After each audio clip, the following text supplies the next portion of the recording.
Hi everyone, and welcome to another episode of Blabbing Translators. My name is Dmitry Karnyukhov. I'm your host. Joining me tonight, my amazing co-host, Yelena Tereshchenkova. Hi, Yelena. Hello, guys. Blabbing Translators is the first live talk show about translation and translators, where Yelena and I invite interesting people from our industry and talk about all kinds of interesting topics such as translation rates or the future of our industry or coaching for translators like today, for example. And our guest today is Christelle Maignan. She's an English into French translator with over 14 years of experience, and she's also the founder of a coaching business called Coaching for Translators. So before we talk about this business, Christelle, can you please introduce yourself and tell us a few things about yourself? Hello. Hi, everybody. Thank you very much for having me on your talk show. I've seen a couple already, and I think it's a great idea and I really like the format as well and how easy it is to use. So, as you said, I'm an English to French translator. I've been translating for over 15 years now, and I've been freelancing for about 12 years. I'm based in Cambridge in the UK, where it's very hot today for a change. That's nice. I'm not complaining. And what else can I say? I've translated a lot in the fields of IT and consumer electronics, and a lot of technical translation as well. But also occasionally I translate for tourism, it's a nice change. And other things like that. I translate a lot of brochures, manuals, of course, technical manuals, but usually there's also the marketing side, the brochures or the websites that go along with the product that the clients want to sell. And I've also become a coach, a qualified coach, because it was just time for me to pursue another passion. It's a passion that I'd had for a long time, personal development and psychology, but not psychiatry.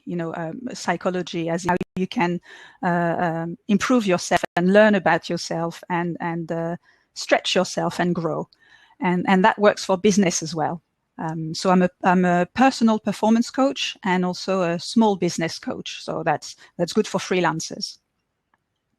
That's very interesting.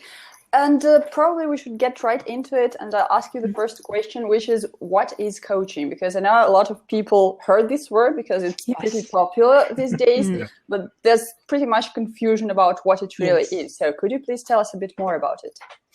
Yes, one of my biggest challenges is to explain to people what it is, because the word coach is used by a lot of people, but they don't always know what it is. So I've got a definition here, which is from the International Coach Federation, which is a professional body for coaches. So, for instance, you have the ATA for translators in the States, or the ITI. In the UK for translators. Well, there's also professional bodies like this for coaches, because just like translation, it's not regulated, at least not in the UK. I don't think it's regulated in the US either. But we have professional bodies that if you're qualified as a coach, you can become a member. So that gives reassurance to clients as well, that the people who are members of those bodies are qualified and trained. So that you should be more confident, more reassured when you want to hire a coach. That really helps. So they have a definition on their website, and it says ICF, so the International Coach Federation, defines coaching as partnering with clients in a thought-provoking and creative process that inspires them to maximize their personal and professional potential. I'm not sure that's much clearer. I don't know if it helps. They have a frequently asked questions page on their website, and I've put it on my Facebook page. I've got a Facebook page for Coaching for Translators. So that's really a good source of information if you want to know more about what coaching is. and I've put the link on my Facebook page. We should but probably I can provide the link in the show notes as well. Mm-hmm. Yes, if you want some detailed information about coaching, you can find really all the information you need on there. And I can show you, because it's still not very clear, I'm sure. I'm sure that definition was a bit vague.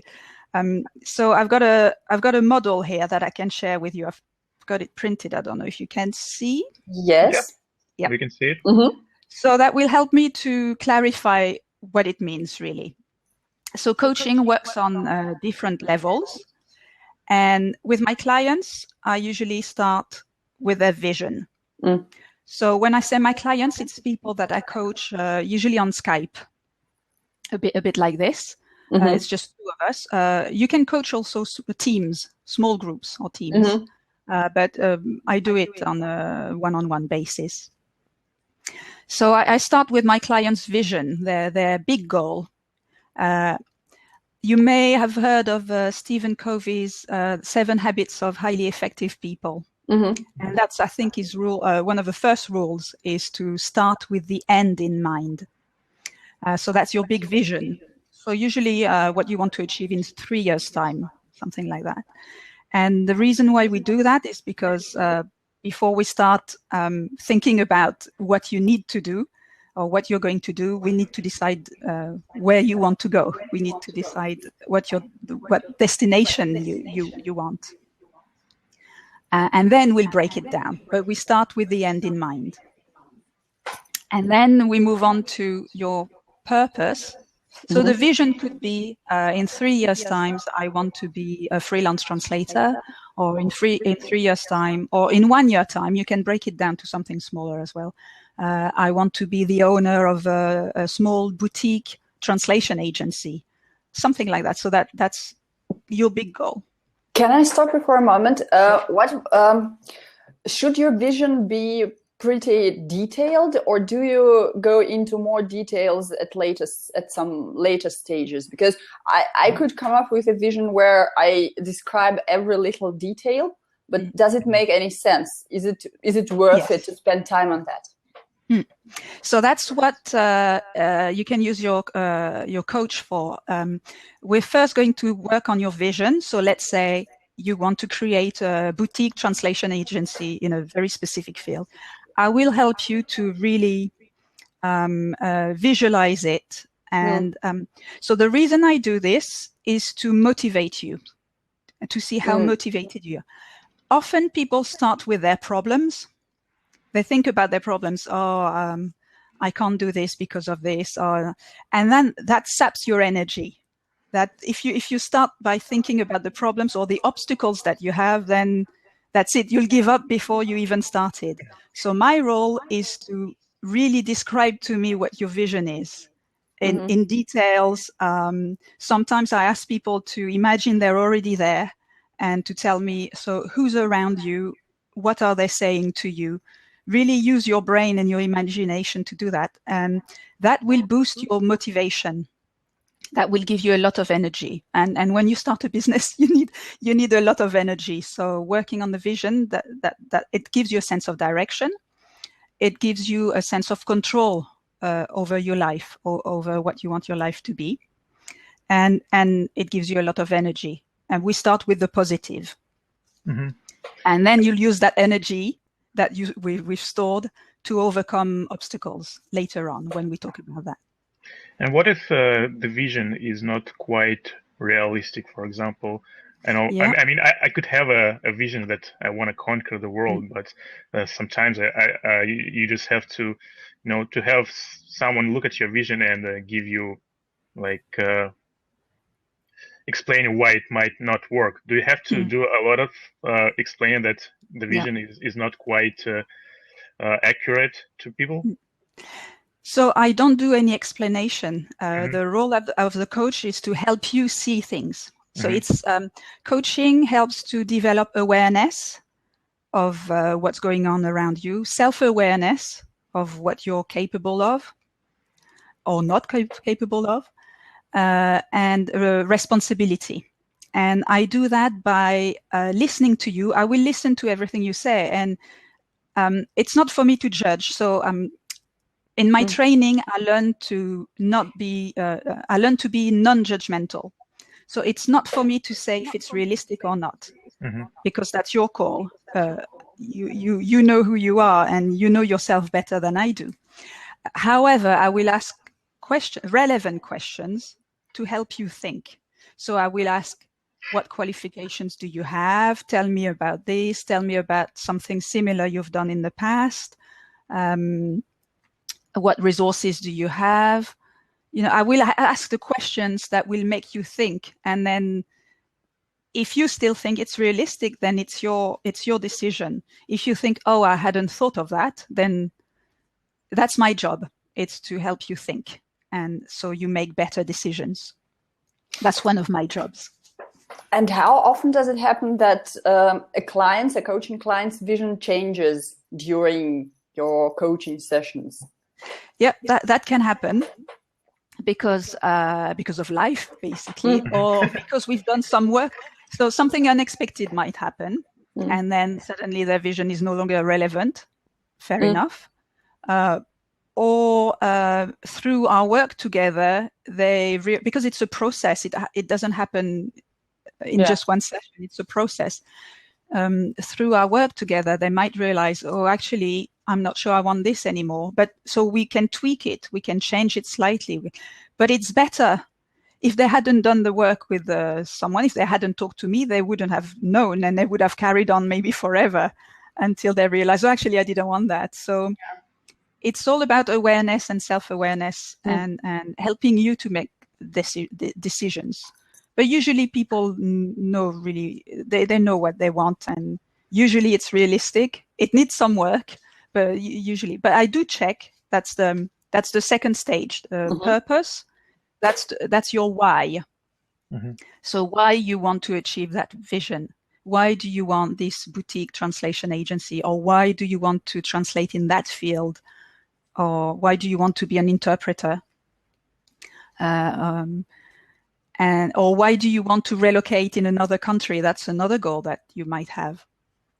And that's where we talk about your values. So by that, I mean what's really important to you. And often we don't really do that, and we don't take the time to think really deeply about what makes us tick, what makes us want to get up in the morning. So that's another thing that I do.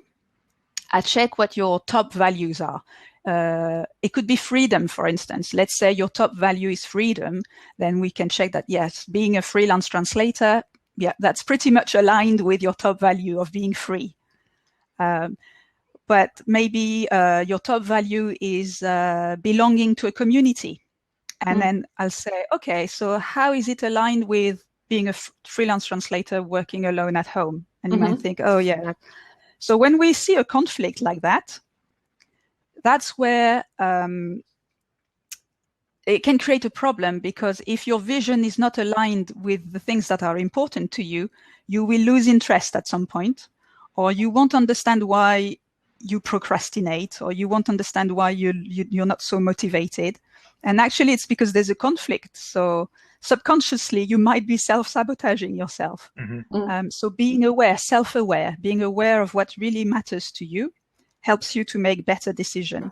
So it doesn't mean that if your top value is to belong to a community, you're a very sociable person, it doesn't mean that you can't be a freelance translator. What it means is that you have to make it work to align it with your top value. So maybe you need co-working spaces. Maybe you need to find, or maybe you need to collaborate very closely with other freelance translators, and maybe you'll meet every day or once a week on Skype or face-to-face. So you know that you want to belong to a team, to a community. So you will make decisions to align that with your work as a freelance translator, and then you'll feel motivated again.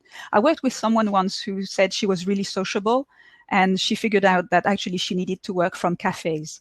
She needed to be in a cafe in order to be productive. She couldn't do it alone at home.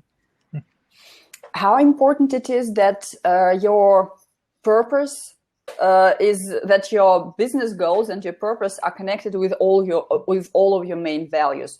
Could it be, for example, that I have, I don't know, 5 main values. One of them being with other people, being a member of a community. But my job as a freelance translator covers all, and my purpose covers 4 values, and this 5th value is being left out. Will that somehow affect my motivation? I think if you know what your top 5, top 10 values are, and you try to align what you do, all the choices that you make in life, not just for work, but also your personal life, then you have a better chance of achieving your goals because you'll be motivated. So I don't know if you can align it with every value, but usually values are, you can work around them. It's this awareness that will help you to make the good decisions. And most of us have the same values, but we don't prioritize them the same way. So, but yes, we're all pretty much the same. We all want to be happy. We all want to be successful, or we all want to have friends. We all want to make our own decisions and have freedom. But we might order all those values differently. So being aware of what matters most to you will help. But of course, you will have lots and lots of values, because usually, if you see a list of value, you will agree with all of them. I've seen the list of value you provided in one of the modules of your course on ECPD webinars, and sure, they're all important. They're all important, but you can take a moment to decide which ones are the most important. And this will help you to prioritize the things that you do, and to know how to keep motivated. And how many values would you recommend to choose, like top 3 or top 5 or just one? Usually with my clients, I ask them before I start coaching them, I send them that list of values, and I ask them to choose the top 10 and then the top 5. Out of those 10. Usually top 5. And then that helps me to ask questions around what they want to achieve. And then if we're happy, there's no conflict there, it's all aligned. And also it helps to make sure that their vision is really their vision, because sometimes some people think they want to achieve something, but it's not their goal, it's someone else's goal. So when they tell me... I'm sorry. Sorry for interrupting. I just wondering, how many people put money as their biggest value? Because as a freelancer, this is basically what you do. You got to make money. So, and in order to be successful, I guess money has always been to be your priority in order to be able to get up out of bed and to work really hard in order to provide for your family. So, among your clients, how many people do put a stronger emphasis on, I want to make more money, this is my value? Interestingly, so far, no one. But that's very typical of translators. There's different types of values as well. There are values that make you get up in the morning. Money might be, but may not be one of the values that makes you want to get up in the morning. However, when we talk about running a business, it's very important. It may not be a value that motivates you, but it's something really important, because in order for you to fulfill your other values of having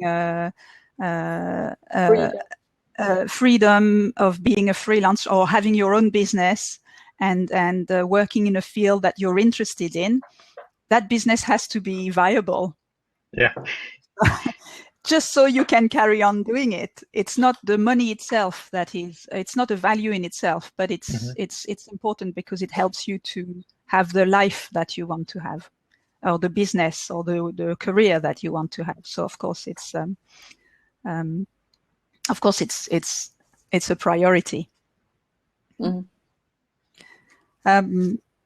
So once we're sure that, once we've established that it's all aligned, it's your vision, it's not somebody else's vision, it's really aligned with what matters to you and you're motivated. So this really, usually when I talk about this with my clients, then they get really excited because they've told me about their dream.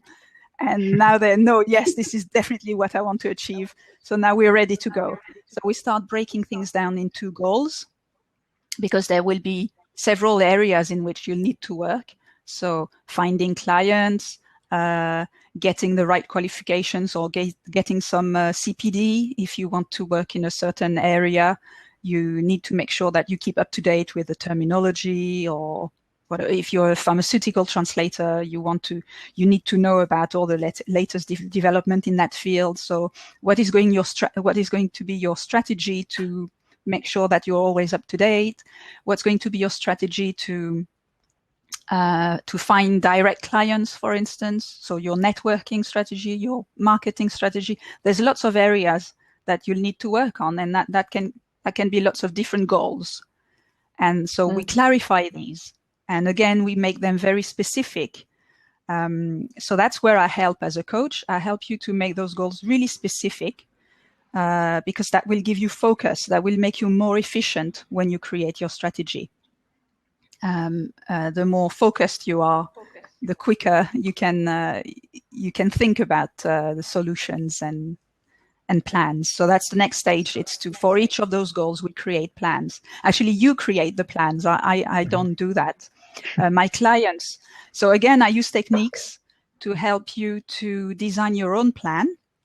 All of my sessions end with a plan. There might be several actions in them, or sometimes there's just one big action. Usually there's a few. And so that's where coaching is different from mentoring and consulting.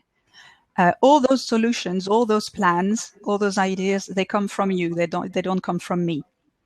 A mentor will help you, will give you a lot of advice. So a mentor is someone who does the same thing as you do for a living, for instance, but they have a lot more experience than you.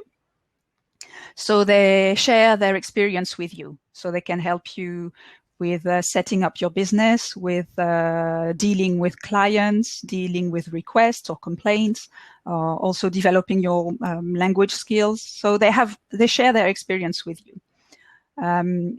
A consultant is someone who's an expert in an area that you don't know much about. So for instance, you're a translator, and you can have a marketing consultant, so someone who knows about marketing. You may not know about marketing, so a marketing consultant will give you advice about marketing. There are all sorts of consultants out there, communications consultants, sales consultants. So it's someone, so they're not necessarily a translator. They have experience in another discipline, and you as a translator, you don't know much about it, so you ask them to help. They may diagnose a problem that you have, and then they'll give you the solution. Okay, in order to solve this problem, you need to do that. So that's where coaching is completely different, because I'm not going to tell you that's what you need to do. I'm going to take that to extract that from you. And what I really like about it, this is really what I like the most about coaching, is that people realize that they're capable of doing things that they didn't think they could do. So after we've discussed things, and so what happens is, as I ask a lot of questions. So you will be doing most of the talking. During a session, you'll probably do 70 or 80% of the talking.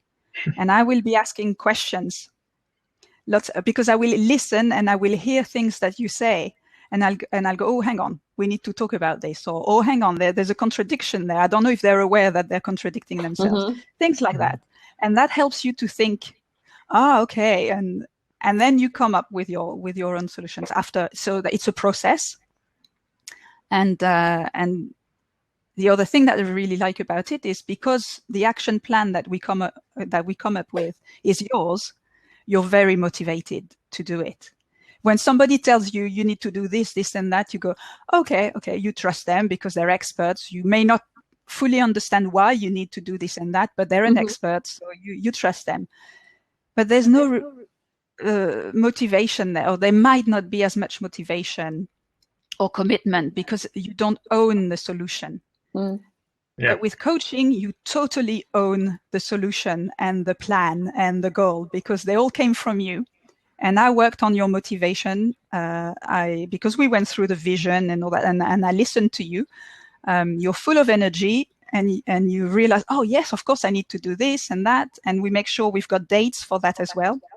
so that when I meet you next time, usually 2 weeks later, I will ask you, how did it go? So that gives you extra motivation because we will review your progress together. So that creates accountability. You know I'm going to be there, checking that you did it.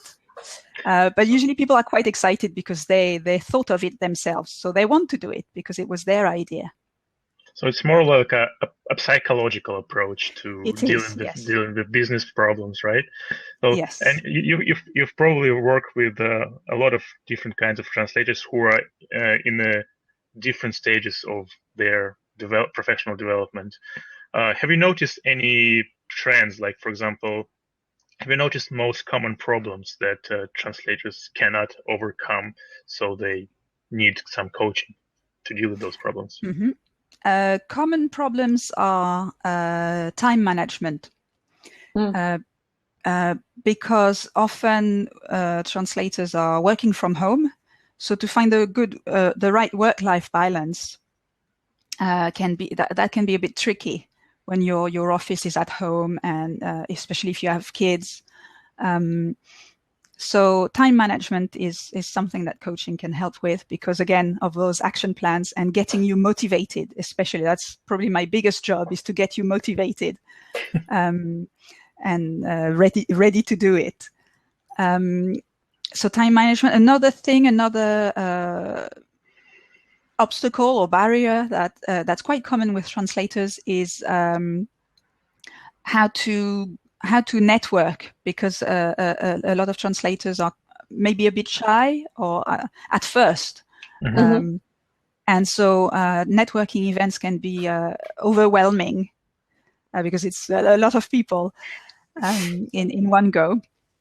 So confidence is another thing that we can work on just by talking about why you want to go to network. Why is it important to go to this networking event? And talking about this, what is it you want to achieve through that? Okay, so what is it that you're afraid when it comes to networking? And that's where psychology works, because I'll ask things like, so have you done it in the past, and how did it go? What was the main problem?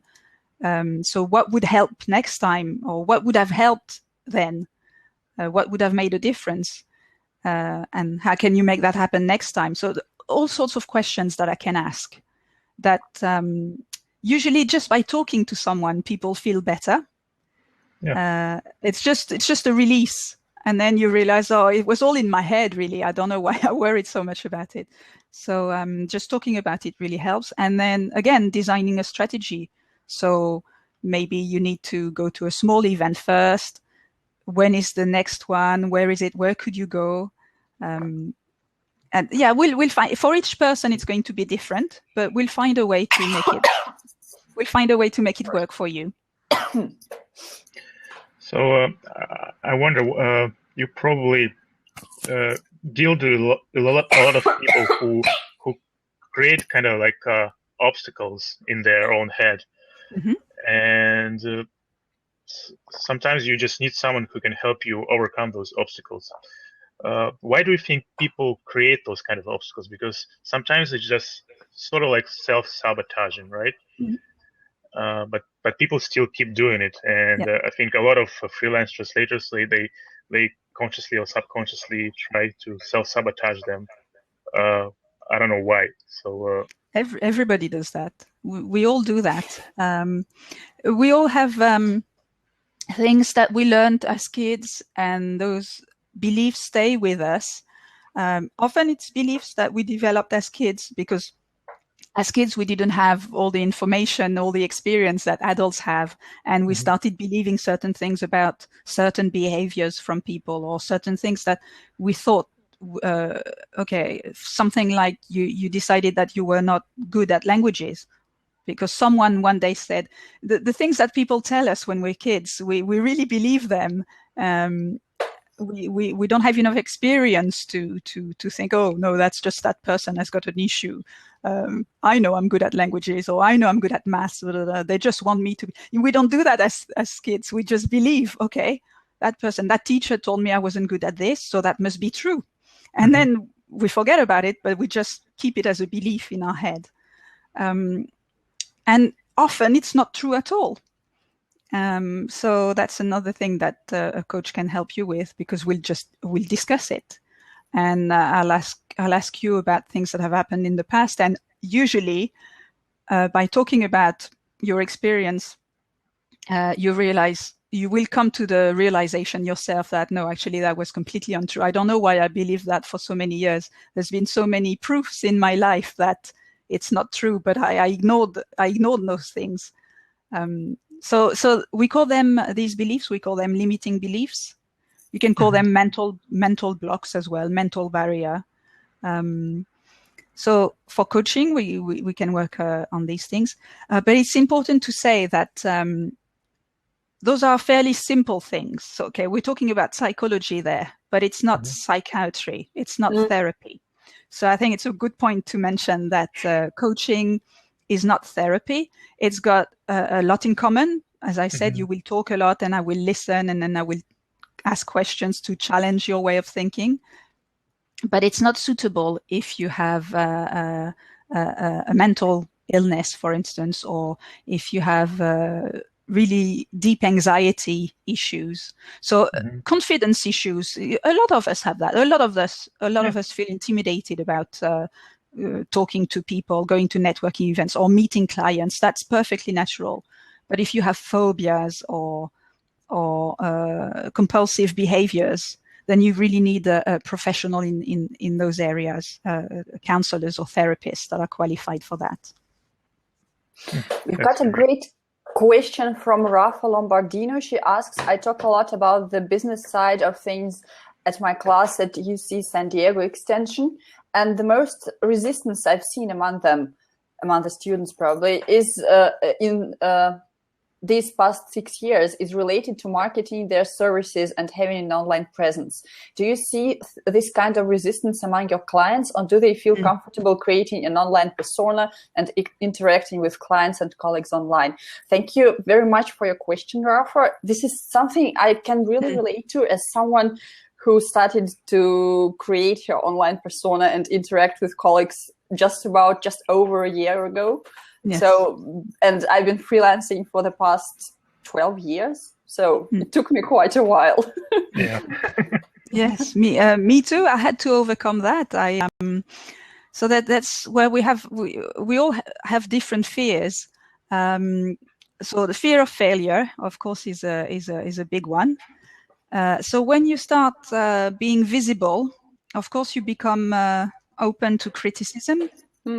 When you're visible, you're afraid of making a mistake. So that's and online. There's so much going on. We hear about so many horror stories. So yes, it's. I think a lot of people resist a little bit. I had to overcome those fears as well.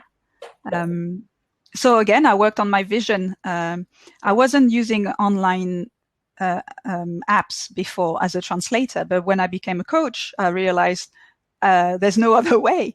If I want to coach translators, they need to know that I exist. And the things I've done over the past 2 years, especially over the past year, were completely new to me. Things like blogging and really sharing my articles and my views and ideas. Often it's ideas that I adapt to translators. So you open yourself to criticism, and then talking at conferences. I had never done anything like that before. I used to have stage fright. I used to shake. I did that as a child, and I was on stage and I shook like a leaf, and that was humiliating, and I never ever did it again. I never wanted to be in front of people again until a year ago. So it took a long time to overcome. How did you overcome that? Did you create some sort of specific plan and you followed it step by step? You do it little bit by little bit. So I had some coaching myself. I also use coaching on myself, so I self-coach. So I knew that my new dream was to become a coach, and I knew that I had to be visible and I had to be confident. So I worked on my vision. and on my purpose, and I knew it was really what I wanted to do. So I was motivated. That's the first step. I was ready to go. And then I broke it down, and then I did things to help myself. So I took some acting lessons a few years ago. I thought that's going to help me. And the first lessons I was shaking. But then again, everybody else was shaking. So I thought, well, we're all worried. We're all scared of being seen. All the other participants in the class were people who wanted to boost their confidence. So if you're a bit afraid of speaking in front of people, go to an acting class, because everybody will be there for the same reason. So you all shake together for a few weeks, and then it gets better. And now for at least a couple of years, I've been doing improvisation. So that's the next step. So that's kind of acting, but without a script. You do it on the spot in front of people, and that really boosted my confidence, because you have lovely people around you, and they're all very supportive. So I recommend improvisation classes, and then you start doing small shows in front of a few people, and you become used to it. And I don't shake anymore. So, but without that, I wouldn't have been able to do then my first talk, which was 6-8 months ago. Mm-hmm. My first conference talk. Yes, without the small shows and first the practice in classes and a little bit of acting, you build it up. You build it up. I think one of the most common problems with marketing is being too shy to sell your services, yes. To sell yourself. What do you think it might be connected with? Probably it's lack of confidence, or is it something else? And can this particular problem be coached as well? Yes, definitely. I have coached people on that. Translators tend to be very humble. And they want to help people. And often people think, we were talking about values before, often people think that, one of their values is to be humble and helpful. That's a very good value to have. Yeah. And they think it's in conflict with another value, which is making money. As we said, making money is, so they're being humble, being helpful, helping people is more important to them than making money, which is fair enough. But so we need to work on, yes, but if you don't make money, how are you going to help people? If you have a business, a translation business, how are you going to help people with their marketing material or whatever they need translating? So we talk openly about money, and I encourage them to not feel bad about talking about money and about making money. So that's another limiting belief. Money is a bad thing. So that's a belief that I will challenge. Give me what makes you to say that? Well, they say the money is the root of all evil. Yeah. All those things, or money doesn't grow on trees. So that means already you have a scarcity mindset. You think that money is scarce. It's very hard. So already you start with an obstacle that I want to make money, but it's really, really hard to make money. So you have that belief in your head. So that's what I said when I say you hear things as kids. It's often in the culture, or it could be in the family. And then you believe it's true. But actually, that's creating barriers for you. So money is the root of all evil. We need to work on that if you believe it's true, because then you will be self-sabotaging, because you will have a conflict in values. This phrase you mentioned, money doesn't grow in trees, made me think of something. When I was little, I actually, I didn't think that money grows on trees, but I played that money grows on trees. And probably I was just going, we were working with my mom. I saw a tree with some leaves there. Said, I got to pick up my salary. So I just went there. That's brilliant. Probably I should remember it more often to combat that scarcity mindset. You've just given me a new tool for my coaching. If I hear someone say money doesn't grow on trees, I'll do a visualization exercise. Imagine there's a tree with a lot of, pick up your salary, please. Yeah. And have a bonus as well. Yeah, it's funny. I also, when I was a kid, I used to play with leaves from the trees, and I use it as a currency. And I played with other kids, and we exchanged this sort of a currency for like different toys or something like that. Wow. So I kind of was I think I was an entrepreneur back then when I was I was going to say, it doesn't surprise me. And another thing I want to mention is that probably this thing with selling your services, you need to be visible for that. So you mentioned it when you were talking about starting your coaching career. But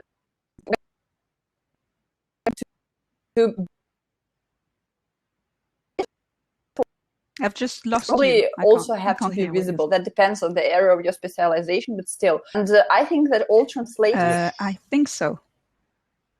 Yes. Can you hear me now? It's okay. Okay. That's probably connection issues. Sorry about that. So I was saying that many translators and interpreters, it's probably for translators, it's especially true that probably the quality of our work can be judged by the fact that no one can understand that it's a translation. So if we translate a text, if a well-translated text reads like it hasn't been translated, so we are trained to be invisible as translators, and probably that's also somehow in conflict with the fact that we've got to be visible, but that's two different things. Gain your clients, so gain your business. Again, if that's something that comes up in the session, we'll talk about it. Yeah, and you will come to your own conclusion that yes, these are two different things, and so I've learned how to be invisible as a translator, and I'm very good at this. But if I want my business to be successful, I need to be visible. I need to become a salesperson. That's another thing. So think about the first adjectives that come to your mind when you think of a salesperson. Maybe the first 3 or 5 adjectives. Yeah. Straightforward. Annoying. Pushy. Annoying. Too much in this program. So that's I think we just lost Yelena again. Okay. So if you have those words in your head, if those are the first adjectives that come up to your mind, and you have to be a salesperson yourself as a translator, you can't be just a translator. I mean, when I say just a translator, of course, you know what I mean. So you're very good at being a translator, but if you want it to be successful, so you're not an employee, you're not employed as a translator by a company or an employer, you have to become a business person as well, and you have to become a salesperson. And if in your mind, salespeople are annoying, pushy, you can't trust them, or you want to avoid, then of course you don't want to become that kind of person. So you will be reluctant to becoming a salesperson. That's a big barrier to your success. So that's something else that coaching can help you with. We talk about that, and I remind you again of what you want to achieve. I'm going to challenge you on those beliefs that you have about salespeople. I'm going to challenge you to think about positive things about salespeople, about what the world would be without them. You might think it would be a better world, but maybe we'll find reasons to believe that actually they're very useful. So what kind of reasons people normally give, like a good reasons for salespeople to exist? What kind of reasons do they normally give? They help people sell. They help people sell the products or the services that they're passionate about. So if you have a company that sells things that are usually the people who started the company are very passionate about the products or the services that they sell. They really believe it's going to help people. They have their own vision about what they want to achieve with the company. And then they hire a sales team to help them make that company viable, to help them continue their dream of selling those products and services. So they need the salespeople to do that.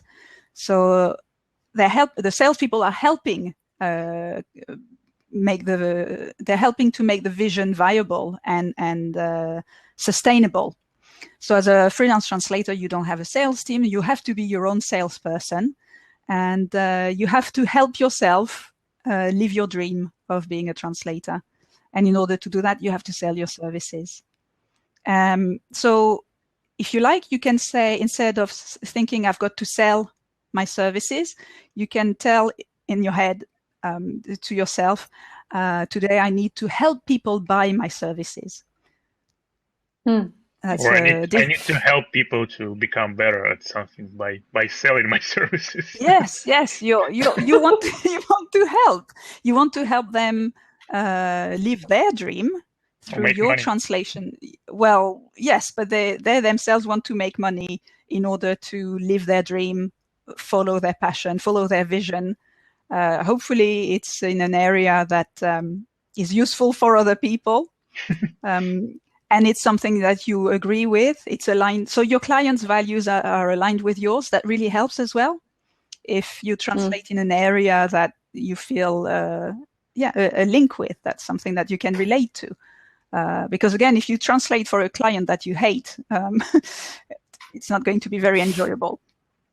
Do you think translators who are specialized in a very narrow field, do you think they have less obstacles in their head and they are more focused on achieving great results and living up to their expectations and to their vision?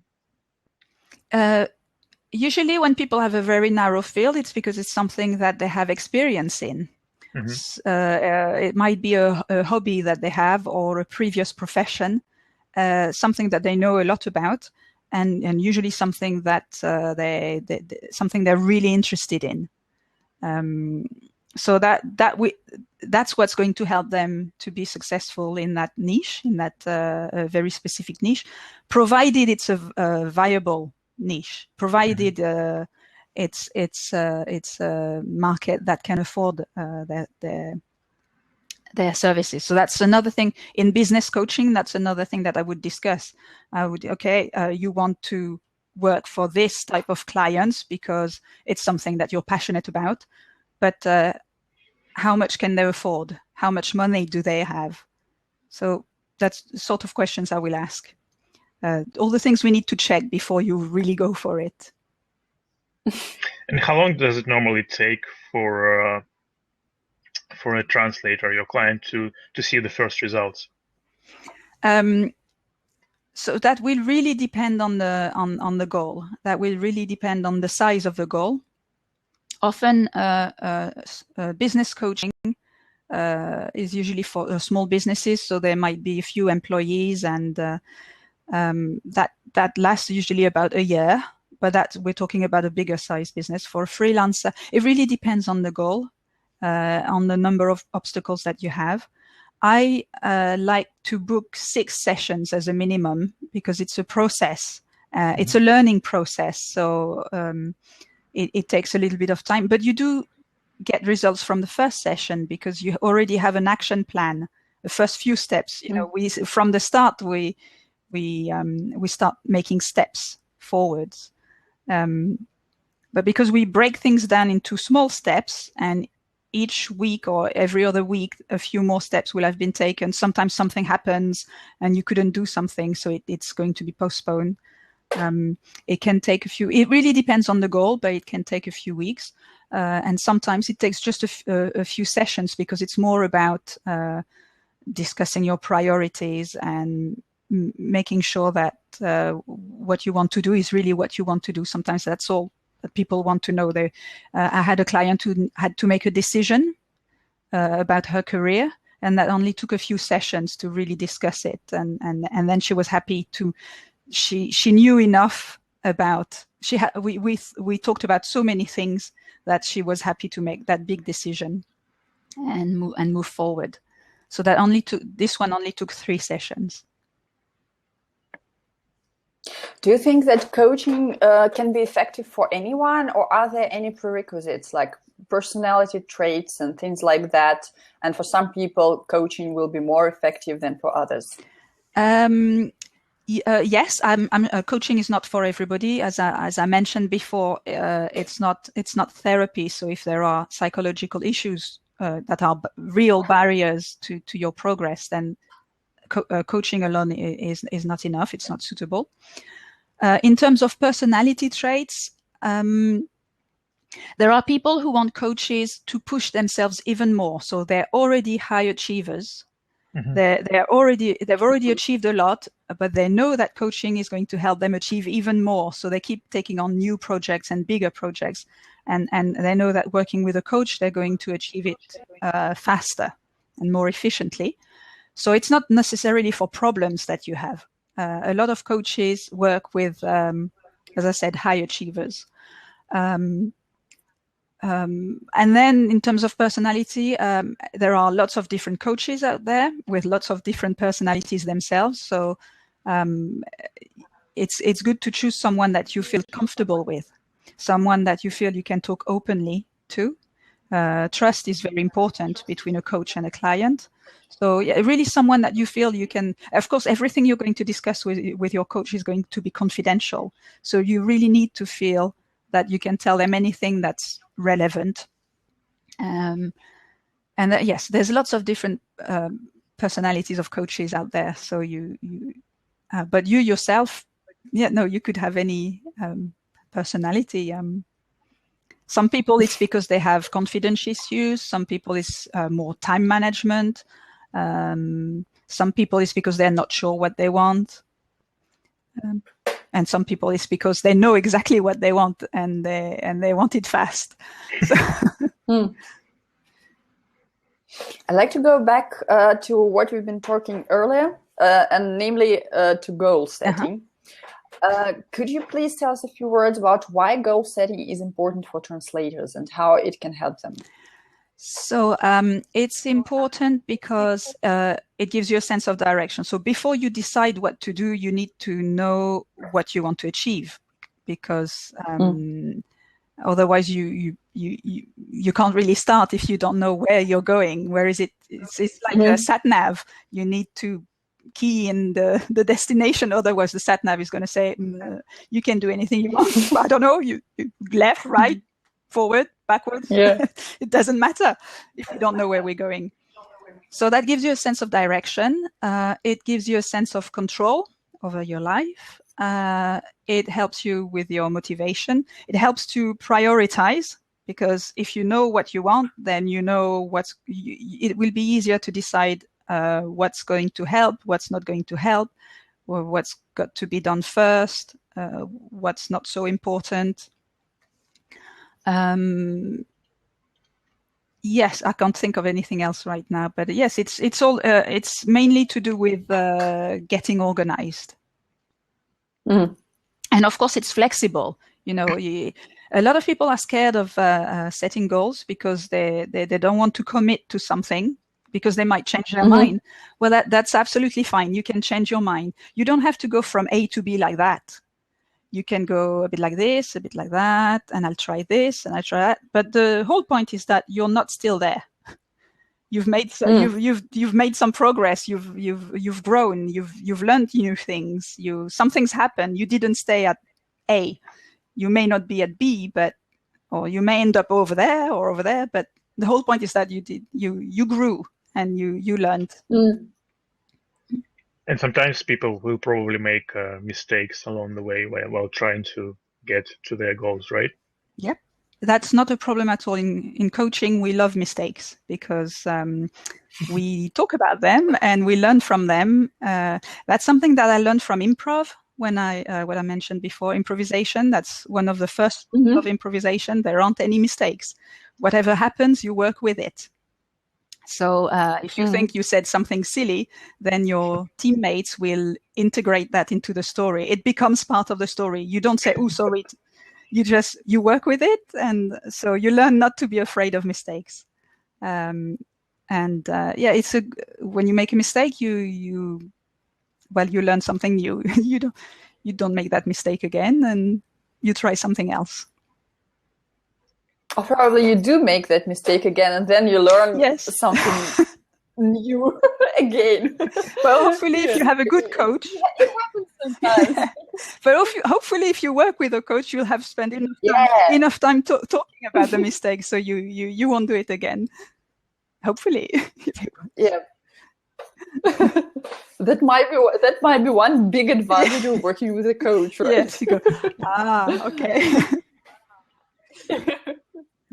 What tips would you give about goal setting? Let's say 3 main things one should remember, keep in mind when setting goals. The first tip I would give is don't think about what you don't want. Think about what you want.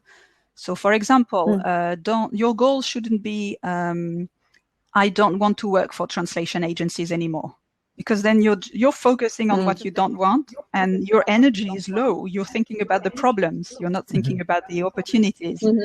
So instead, what do you want? I want to work with direct clients. Already the mood is better, and the energy level is better. You have a vision. You have something you want to achieve. It's motivating. So think about what you want. Second tip would be make it very specific, as I mentioned before. It helps to focus the mind.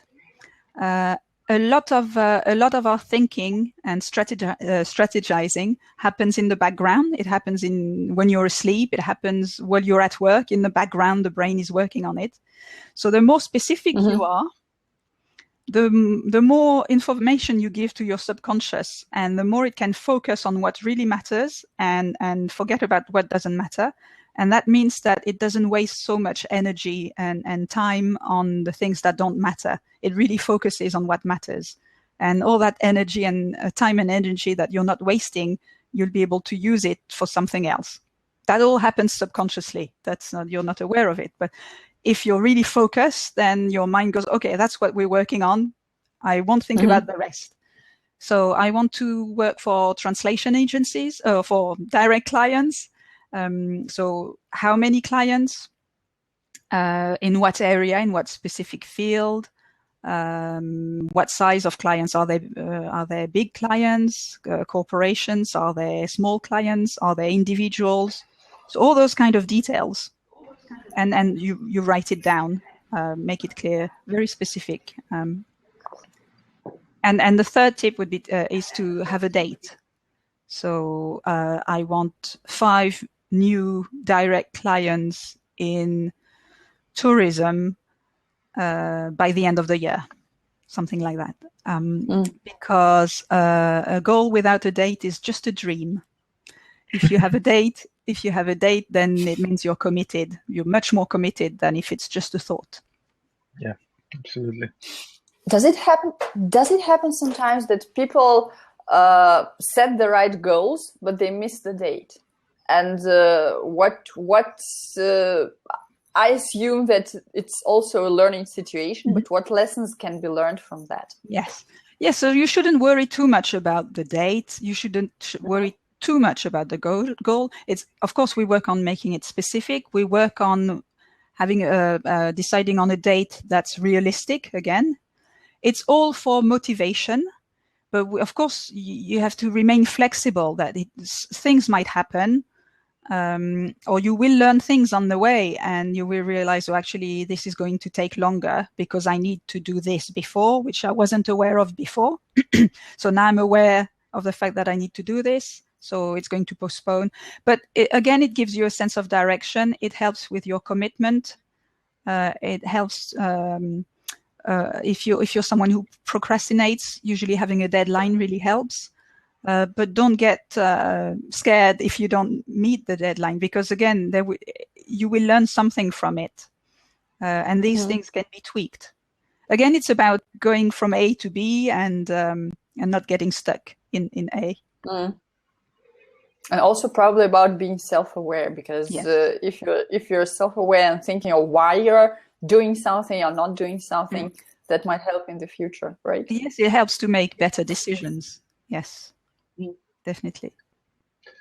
Well, I think probably with most translators, one of the biggest issue, I guess, is staying motivated in order so you could achieve your goals or live your dream.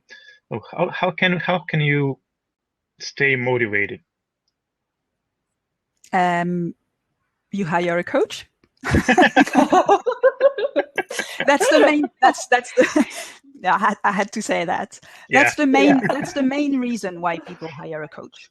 It's because it's really hard to stay motivated, especially in business. If your goal is a business goal, there's often a dip. Are you aware of the life cycle of products and companies and businesses? So there's an inception phase with a dip, and before there's a growth, and then you mature, the business matures, and then it starts to decline. So that's the lifespan of a business, a product, or everything actually. Civilizations, even the universe is going through the same process. Often there's a dip at the beginning because there's a period of learning. There might be some initial investments. There's a lot of prospecting, looking for clients, and that dip can last a long time sometimes. And you get, you lose your motivation. So when you have a goal, when you want to achieve something, often it takes time, especially if it's a big goal, and lots of people give up. And that's the main reason of failure, is giving up or burnout as well, when people work really, really hard and then they burn out. That's something else that a coach can help you with, because if your coach is good, they will know that you're pushing yourself too much. So they'll challenge you on that. They'll make sure, have you thought of that? When was the last time you had a holiday? Things like that. Yeah, you probably need to challenge me on that.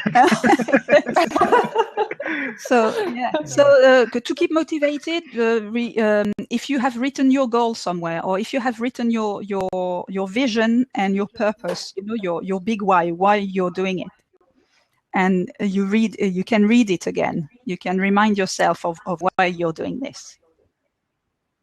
Do you think visualization helps to be more productive in achieving your goals? For example, like printing out a set of your values or a set of the goals with the date that you want to achieve it. Do you think that if you visualize, it will help you achieve it faster? Yes, and people have different preferences. So for some people, it's got to be visual. So they will use visualization a lot. For some people, they might be auditory. They might prefer sounds. So maybe reading it aloud is going to help them. There's lots of different. We're all different, so that's again something I can work with you on. So what's the best? What helps you? Some people have mugs. In the morning, they drink their coffee in with a statement, and then they see it every morning. I've got one that says, "I'm a coach." That was when I was training to be a coach. So every morning, I'm a coach until I believed it. that it's was a great motivator. That was at the very beginning, because it was a big transition for me to transition. It was a completely new job, so. At first, it's scary when you start something new. So little things like that can help to have the confidence and believe it. It's been a wonderful talk, and I really enjoyed it. And I think we could go on and on, but we've got to wrap things up. Is there anything you'd like to add to what you already shared with all of us, Christelle? I think we covered quite a few things there. That was really enjoyable. I talked about one of my favorite subjects, so I could definitely go on. If people want more advice, I do have a Facebook page, Coaching for Translators, and I have a blog as well, so that people can subscribe to. And there's an article that I published last week, which is called the 6 steps to continued success as a translator, where I talk about awareness, self-awareness, so skills that you need in order to continue to be successful and to have sustainability as a translator. And that's based on a lot of coaching principles that I use in my sessions. So if you Google it, you can, or maybe we can add it to. Yeah, we'll provide all the links in the show notes. Could you please send me the link to your Facebook page, because I've got the link to your recent article. I've read it, and it's really interesting. So I recommend, reading it to everyone. So, Will, wrap things up. So another co-host showing her face here. Thank you everyone who was with us today. If you are listening to the recording or watching the video, please don't forget to visit blabintranslators.com and subscribe to our newsletter so that you won't miss any future blabs and all the recordings if you can't make it on Wednesday. Thank you very much, Christelle, for being with us today, for accepting our invitation and for sharing all the great information.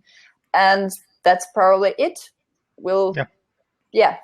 Thank you so much for joining, guys. Have a wonderful night, everyone. Thank you, everybody. Bye-bye. Bye.